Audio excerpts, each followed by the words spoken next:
অন্তর্বর্তীকালীন সরকারের মাননীয় প্রধান উপদেষ্টার একটা কল্যাণ তহবিল আছে, ওখানে টাকা জমা হচ্ছে। এটা যদি আরও একটু রিচ হয় তাহলে আমাদের ক্যাবিনেট থেকে আমরা আবারও এদিকে আসবো। এই নোয়াখালী, লক্ষ্মীপুর ওদিকে মানুষ আক্রান্ত হয়েছে, আমরা ওখানে যাব। আপনাদের আন্তরিকভাবে ধন্যবাদ জানাচ্ছি। আমি বাংলাদেশের এনজিও সেবা সংস্থা আর যারা প্রতিনিধি আছেন তাদেরকে দুর্গত, পানিবন্দী এই সমস্ত মানুষের পাশে দাঁড়ানোর আহ্বান জানাচ্ছি। আলেম ওলামারা জাতির দুর্দিনে আগেও ছিলেন, এখনও আছেন, আগামী দিনেও থাকবেন ইনশাল্লাহ। বাংলাদেশে 3.5 লাখ মসজিদ আছে।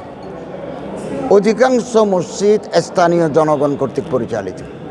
এগুলো ধর্ম মন্ত্রণালয়ের কোনো নিয়ন্ত্রণ নাই। এগুলো পাবলিকলি এস্টাবলিশড, পাবলিকলি ম্যানেজড। তবে আমরা চিন্তা ভাবনা করতে পারি এই সমস্ত মসজিদের যারা মুতওয়াল্লি আছে, আমরা তাদের সাথে বসে একটা বেতন কাঠামো নির্ধারণ করার আমরা চিন্তা ভাবনা করতে পারি, যাতে অন্ততপক্ষে সম্মানিত ইমাম সাহেবানরা সম্মানজনকভাবে জীবিকা নির্বাহ করতে পারেন। এটা করতে পারে। আর সবচেয়ে বেশি ভালো হবে, আমরা উদ্যোগ নিয়েছি, বিভিন্ন জেলা প্রশাসকদেরকে আমরা চিঠি লিখেছি যে আপনার এলাকায় কতটা মসজিদ আছে, এই মসজিদগুলোর মালিকানা কার, এখানে কোনো ওয়াকফ সম্পত্তি আছে কিনা। তো ওয়াকফ সম্পত্তি থাকলে আমাদেরকে দলিল দেখাতে বাধ্য। ওয়াকফ সম্পত্তি থাকলে এগুলো আমরা ওয়াকফ প্রশাসনের আওতায় নিয়ে আসবো, তখন আমরা বেতন কাঠামো নির্ধারণ করতে পারবো। আমি নিজেও দীর্ঘদিন যাবৎ ইমামতি করেছি, 16-17 বছর ইমামতি করেছি। আরও প্রায় আলেম ওলামারা মাদ্রাসায় যারা পড়াচ্ছেন তারা কোনো না কোনো মসজিদের খতিব ইমাম আছেন।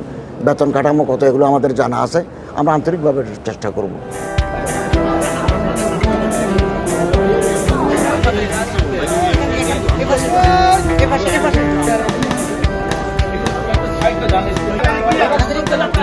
সবাই যখন জোয়ারে গা ভাসায়, কেউ কেউ ঘুরে দাঁড়ায়। সময় হারতে শেখালেও কেউ কেউ চ্যালেঞ্জ ছুড়ে দেয়। পক্ষপাতের ভিড়ে আজ থেকে কোনো পক্ষ নয়, খবর হবে নিরপেক্ষ। বানোয়ার তথ্যবাদ, খবর হবে নিখাদ। ভেঙে গুজবের শিখ, খবর হবে নির্ভীক। এলো খবরের কাগজ, নিখাদ, নির্ভীক, নিরপেক্ষ।